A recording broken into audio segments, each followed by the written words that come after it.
सबसे पहले भारत माता की जय, फिर जय माता दी। मेरा ये वीडियो सुप्रीम कोर्ट के जज के लिए है। मैं अपने इस वीडियो के माध्यम से अगर कोई वकील देखे तो पूरे भारत की जनता और मेरी तरफ से ख़ास तौर पे ये एक एप्लीकेशन है जज साहब सुप्रीम कोर्ट के लिए, क्योंकि सुनते हैं भारत में सुप्रीम कोर्ट का जज का स्थान सबसे ऊपर होता है। प्रधानमंत्री भी गलती करे तो उसको सज़ा दी जाती है। मेरा सीधा सीधा आरोप है डायरेक्ट प्रधानमंत्री मोदी के ऊपर कि उनको तुरंत फांसी पे लटकाया जाए। उसका कारण बहुत सीधा सा है, क्योंकि एक व्यक्ति के पीछे हज़ारों लाखों लोग कुत्ते की मौत मर रहे हैं। मैं साबित कर सकता हूँ, मुझे बोलने का अगर मौका दिया जाएगा तो कोर्ट में भी, कहीं भी। हो सकता है ये वीडियो बनाने के बाद मेरी जान चली जाए या मुझको पुलिस पकड़ ले या गिरफ्तार कर लिया, इनके बीजेपी वाले मुझे मार दें, मुझे डर नहीं, मर तो वैसे ही रहे। बात ये है जज साहब, मुझे और मेरे परिवार को सामूहिक आत्महत्या करने की इजाज़त दी जाए। क्यों? क्योंकि उसका कारण सीधा सा है। जब से ये मोदी आया है, मुझे याद है आज से 7 साल पहले या 6 साल 7 साल जो भी है, डेट टाइम एग्जैक्ट, तो हुआ ये था कि मेरे पापा सीरियस थे और उसके बाद इतना पैसा लगने के बाद इसने अचानक से नोटबंदी कर दी कि कोई ब्लैक मनी लाएंगे। कहीं कोई ब्लैक मनी नहीं आई और मेरा मकान जो मैंने बेचा तो वो 18 की जगह 11 लाख में बिका, 7 लाख का नुकसान। First point. फिर भी देश के लिए ऐसे कई लाख कुर्बान, जाने दो, पापा भी ख़त्म हो गए, कुछ नहीं हुआ। उसके बाद चलो ठीक है, बात आगे बढ़ी, ये नए नए कानून लाते गए, चलता गया, सब ऑनलाइन चाहता है, ये सब कुछ मोबाइल पे हो। उसका कारण है क्योंकि ये मुकेश अंबानी के हाथों बिका है। डाटा का बिजनेस चल रहा है, डाटा 5G 4G सब कुछ ऑनलाइन करके ये एक आदमी कमा रहा है पैसा। क्यों? आखिर ऐसा क्यों? पढ़ाई ऑनलाइन, ये ऑनलाइन, वो ऑनलाइन, सब ऑनलाइन। फिर भी मैंने कहा चलो जाने दो, जो कर रहा अच्छे के लिए कर रहा होगा। फिर भैया मैंने जैसे तैसे करके बैंक से लोन लेके मकान बनाया। मकान बनाने के बाद अपना बिजनेस शुरू किया, अच्छा खासा चल रहा था। अचानक से एक कोरोना नाम का मनहूस राक्षस आया। अब है कि नहीं है कौन जाने, किसी की कोई बात पे यकीन नहीं। चलो भैया ठीक है, ये आए एक दिन, भाइयों और बहनों करके लॉकडाउन लगा दिया, जबकि उस समय भारत देश में कोरोना जैसी स्थिति गंभीर नहीं थी। मेरे 3-4 महीने फिर बर्बाद हुए। मेरा बैंकों ने पैसा रोक लिया और ब्याज पे ब्याज लगते 7-8 लाख का नुकसान फिर हुआ। 16 लाख हो गए, 8 वो 8 ये। चलो भैया फिर कोशिश करेगी, चलो जैसे तैसे खड़े होंगे, यहाँ वहाँ से करके जैसे तैसे करते रहे। इस आदमी ने उस समय, याद करो भारत में कितने मज़दूर पैदल चल चल के ट्रेन के नीचे कटे रोटियों के साथ, सिर्फ इसके पीछे। क्यों? क्योंकि क्या है, जिसका परिवार नहीं होता ना उसको कभी देश का राजा, क्योंकि इनको क्या दुख, ये तो कहता है ना मैं सन्यासी, थैला उठाया चल दिया, तो जाना भाई भीख मांग वहाँ जाके। क्यों? क्यों सबको, क्यों किसी की इनको परेशानी समझ में, कोई नहीं, कुछ नहीं, इनने बस एक दिन मन की बात, ये बात वो बात करके आर्डर निकालना है दुनिया से। मुद्रा लोन कौन बैंक देता? मुद्रा लोन बता दो, कोई नहीं देता। ये लाओ वो लाओ, तो आदमी कैसे पकौड़ा भी कैसे तले। चलो ठीक है, जैसे तैसे करके कहानी आगे बढ़ी। फिर एक कर्जा लेके कोई नया काम शुरू किया, जमाया, चला भी। अचानक से फिर कोरोना आ गया।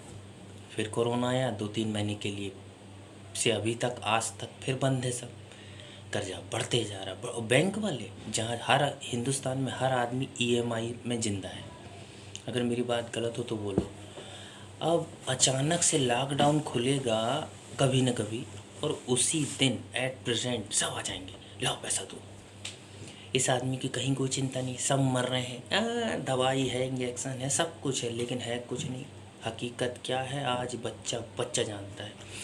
इससे अच्छी तो कांग्रेस थी, कम से कम लोगों को आ, वो कुछ करे, घोटाला करे, कुछ करे, उससे मतलब नहीं, पर ऐसी स्थिति कभी नहीं दी जनता को। 97 में मेरे ख्याल से मध्य प्रदेश जबलपुर में भूकंप आया था, तो घर घर 3,000 रुपये कांग्रेस ने बटाए थे। ये 500 रुपये देता, उसमें भी कभी नहीं देता। मतलब इनके लिए मानवता, इंसानियत, धर्म कहीं कुछ नहीं है। इनको सिर्फ अपने मन की करना है और बनता कुछ नहीं। क्या किया आज तक इन्हें, क्या किया है देश के लिए? सब कुछ बेच दिया, BSNL, ये वो, नौकरी अरे किसको मिल रही, सारे संस्थान ख़त्म कर दिए। तो जैसा मेरी प्रार्थना है आपसे हाथ जोड़ के, या तो मुझे सामूहिक आत्महत्या, परिवार को मैं किसके जिम्मे छोड़ूं? मेरा परिवार है, मैं सन्यासी थोड़ी हूँ कि थैला उठाया और चल दिया हिमालय तपस्या करने।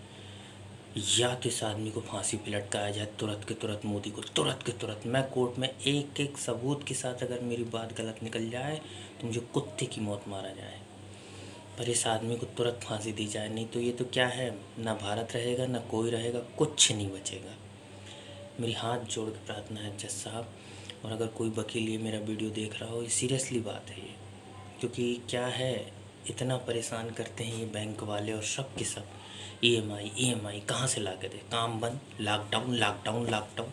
और जब पूरे देश में लॉकडाउन लगना चाहिए तो ये आदमी अपना चेहरा छुपाए बैठा है, कहीं कुछ नहीं।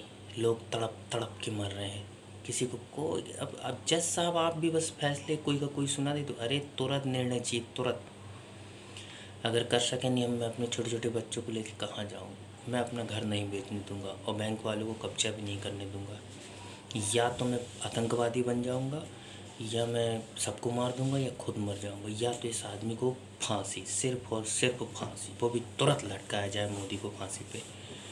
मेरी बात गलत नहीं है, सिर्फ भाइयों बहनों, मन की बात, कपड़े पहनना, नई नई स्टाइल करना, लेकिन इनका कोई आगे पीछे खुद औरत को छोड़ दिया, कभी जाता है हालचाल पूछने, नहीं मुझे नहीं पता। भैया परिवार है, परिवार के लिए ही पूरा आदमी करता है सब कुछ। और आज मतलब समझ लो जब से ये आया है, मतलब समझ लो दुर्दशा हो गई, लोग भीख मांगने लगे। कितने परिवार फांसी लगा रहे हैं, रोज़ पेपर उठाओ। मैं तो जबलपुर मध्य प्रदेश का निवासी अमित कुमार गुप्ता। पूरे इंडिया की हालत ख़राब करके रखी है इस आदमी ने, कोई बोलने वाला नहीं। तो बड़ी मुश्किल से सुप्रीम कोर्ट के जज से ये मेरी उम्मीद और मेरे ये पूरे देश के लोगों से प्रार्थना है कि तुरंत के तुरंत इस आदमी को अगर फांसी पे नहीं लटकाया गया तो याद रखना, आज मेरे साथ है, कल आप हो सकते हो, तुम हो सकते हो, हर कोई हो सकता है। कोई कुछ नहीं कर लेगा, सिर्फ पैसा जाएगा मुकेश अंबानी की जेब में। डाटा सही कहता वो राहुल गांधी, उसको लोग क्या कहते थे, क्या नाम, पप्पू। वो पप्पू नहीं, वो जैसा भी था पर कह सही रहा था, सुनना ही नहीं किसी की कभी। इसीलिए कहते पढ़ा लिखा होना बहुत ज़रूरी है। एक चाय वाले को इतना दिमाग नहीं होता। नोटबंदी कर दी, करोड़ों अरबों रुपए आने थे, जगह जगह बिछने थे, पर देखो बैंक वालों ने सेटिंग करके काट लिए पैसे, सारी ब्लैक मनी वाइट हो गई। और ये बस ताली बजाओ थाली बजाओ, कुछ नहीं, मदद नहीं है इनके लिए, मानवता नाम की चीज़ है ही नहीं। अब लॉकडाउन खुलेगा, मैं कहाँ से फिर से 4-5 लाख उसी दिन, भैया हाँ लॉकडाउन खुल गया, आपका धंधा चलने लगा, लाओ पैसा दो।